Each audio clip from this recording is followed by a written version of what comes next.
How to create an account on Telegram without a phone number.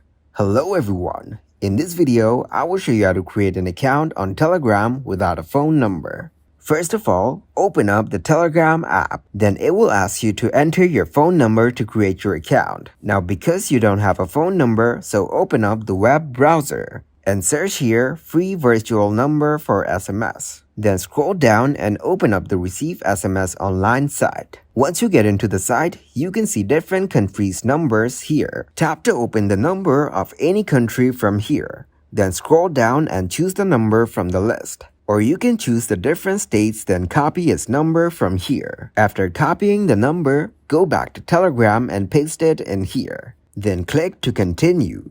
Now the verification code is sent to that number. So to get the code, go back to the number site and scroll down and tap on Update Messages. After that, it will take you to its messages. From here, you can find the code. Then enter the code back in verifications to complete the process of creating your account. Thank you guys for watching this video. Hope you got some value. Make sure to like the video and subscribe to the channel to get notified for new videos. See you in the next one.